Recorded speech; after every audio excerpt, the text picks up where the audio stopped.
Il était une fois un jeune garçon qui lançait sa première chaîne YouTube. Malgré son courage, il était terriblement stressé de découvrir les réactions face à ses vidéos.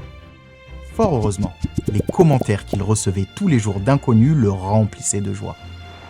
Mais le terrible YouTube Studio cherchait à l'éloigner de ses abonnés, en lui ôtant le pouvoir de rechercher, filtrer des commentaires par nom et se souvenir des choses importantes que ses nouveaux amis lui ont dites par le passé. Notre cher YouTubeur n'avait cependant pas dit son dernier mot. Grâce à ses pouvoirs de développeur, il mit au point un plan et décida de réparer cette injustice envers les créateurs du monde entier, en construisant l'outil magique pour commentaires dont tous les YouTubeurs rêvaient en secret.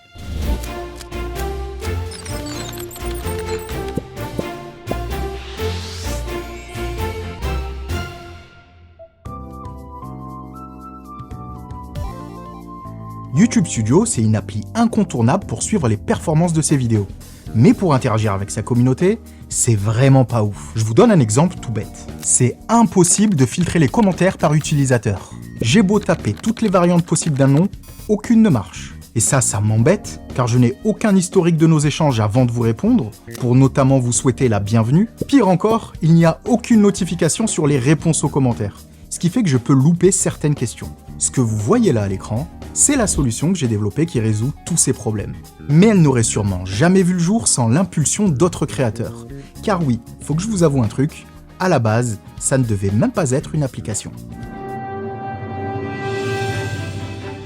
Début 2024, ma chaîne double de taille en 3 vidéos. Impossible de mémoriser tous vos noms. J'avais donc créé un tableau de bord grâce à Metabase, une plateforme low-code et gratuite qui permet de faire de l'exploration de données. J'avais extrait tous les commentaires de ma chaîne grâce à un petit script, je les ai entreposés dans une base de données sur mon ordinateur, j'ai ensuite utilisé Metabase pour créer une boîte de réception avec tous les commentaires sans réponse. Pour chacun d'entre eux, j'ai indiqué la liste des messages précédents, ce qui me permettait de gagner du temps et de vous répondre de manière adéquate. J'étais en train de construire le prototype de ma future application, mais ça, je ne le savais pas encore. Tout fier de mon outil, je prévoyais de faire un tuto vidéo sur le no-code et les bases de données SQL. Parce que mine de rien, ça fait gagner beaucoup de temps pour se consacrer à d'autres gros projets qu'on a dans la vie. Des projets très importants même. Naturellement, j'ai pitché l'idée à un groupe de youtubeurs, mais ça ne les a pas vraiment emballés. Jusqu'au moment où j'ai montré ce petit prototype de rien du tout pour YouTube, là, la réaction elle a été magique. Mais ça a été la révélation. On a fait waouh. C'est juste l'outil en fait. On s'en fout du C'est SQL. ouf.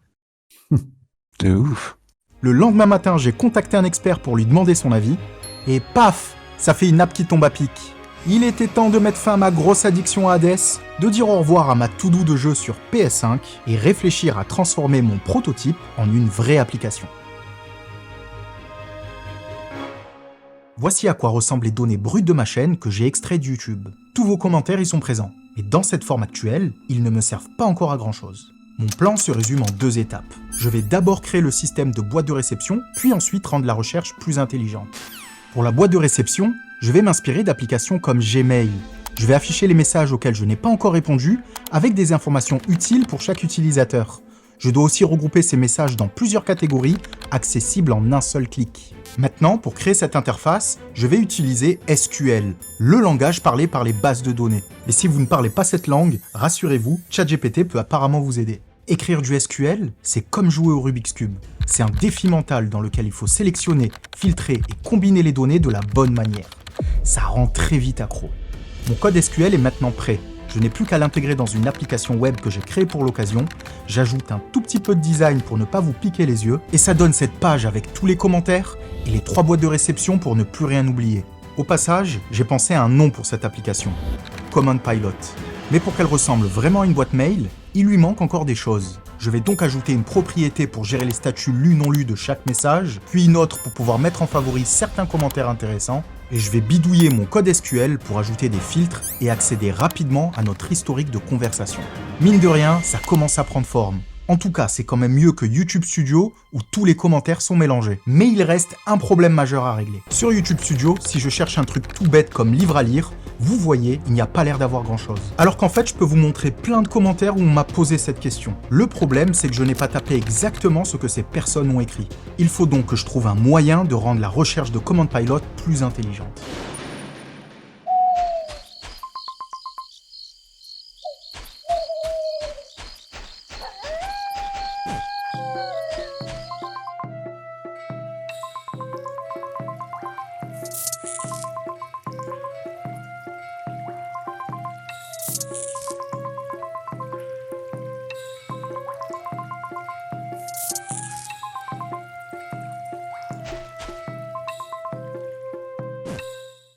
Je suis sûr que vous vous demandez comment j'ai créé ce petit jeu pour ma vidéo. C'est très simple, il suffit juste de...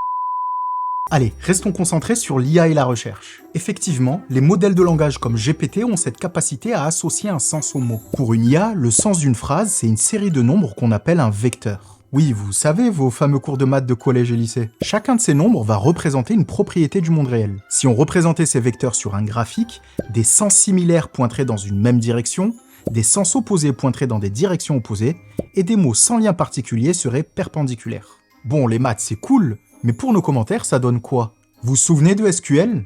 Eh bien, il existe un plugin pour manipuler des vecteurs depuis une base de données. Et OpenAI fournit des modèles pour générer ces vecteurs, que je vais donc utiliser sur mes commentaires. Là, vous voyez d'ailleurs les originaux et les versions interprétées par GPT. Il y a plus de 1500 paramètres, c'est juste dingue. Maintenant, contrairement à YouTube Studio, quand j'effectue une recherche, j'ai des résultats. Et comme vous voyez, j'ai tapé des mots différents de ce qu'il y avait dans le commentaire. Je ne suis plus très loin de pouvoir mettre en ligne cette application, mais je vous avoue que j'ai un peu peur de ne pas pouvoir répondre à toutes les attentes. Car il n'y a pas qu'un seul type de chaîne YouTube, mais plusieurs, chacun avec des besoins particuliers. Je pourrais par exemple ajouter d'autres fonctionnalités de statistiques pour comprendre ce qui génère de l'engagement sur une chaîne, mais avoir plus de fonctionnalités, ça ne rend pas forcément un produit meilleur. J'ai donc une question en tête. Comment construire un produit flexible mais simple? J'ai eu ma réponse sur la chaîne du product designer Mikadoul, une pure pépite que j'ai découvert fin 2023. D'après Mikadoul donc, plus on a d'utilisateurs, plus on a de besoins, et plus on est tenté de créer de nouvelles fonctionnalités. Et le risque, c'est que le produit devienne une usine à gaz. J'ai alors appris qu'il vaut mieux se concentrer sur une fonctionnalité principale, qu'on appelle primitive, et ajouter des petits outils autour pour répondre aux différents besoins. C'est le meilleur moyen pour que les utilisateurs ne soient jamais perdus. Mais concrètement, sur Command Pilot, ça m'a servi à quoi? Eh bien, les boîtes de réception que je vous ai montrées tout à l'heure ne sont en fait que des variantes d'une seule et même boîte, mais avec chacune des combinaisons de filtres différentes. Chaque youtubeur pourra créer d'autres boîtes avec les filtres de son choix, pour adapter le produit à son usage. Pour un jeu concours par exemple, un simple filtre sur un hashtag permettrait de suivre tous les participants dans les commentaires, sans que j'ai besoin d'ajouter une fonctionnalité dédiée pour les jeux concours. J'ai plein d'autres idées du genre, mais je ne peux pas tout vous révéler maintenant. Par contre, ça fait 2 semaines que j'ai mis Command Pilot en ligne pour le tester avec ma chaîne. J'ai trouvé des commentaires que j'ai ratés. J'ai remarqué que vous vouliez une formation SaaS, et au moment où je monte cette vidéo, je suis déjà curieux de savoir combien de nouvelles personnes vont la commenter.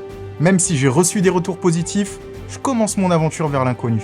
Ce qui est sûr par contre, c'est que je peux maintenant lancer la bêta. Et oui, je viens de lancer une liste d'attente et ça se passe sur commandpilot.com. N'hésitez pas à venir vous inscrire si ça vous intéresse, les places seront limitées au début, ou bien faites tourner le lien autour de vous si vous connaissez des youtubeurs. Bien évidemment, je continuerai à partager l'avancement du produit afin d'aider un maximum de monde à entreprendre sur le web. En attendant, moi je retourne jouer à Hades, et je vous dis à très vite.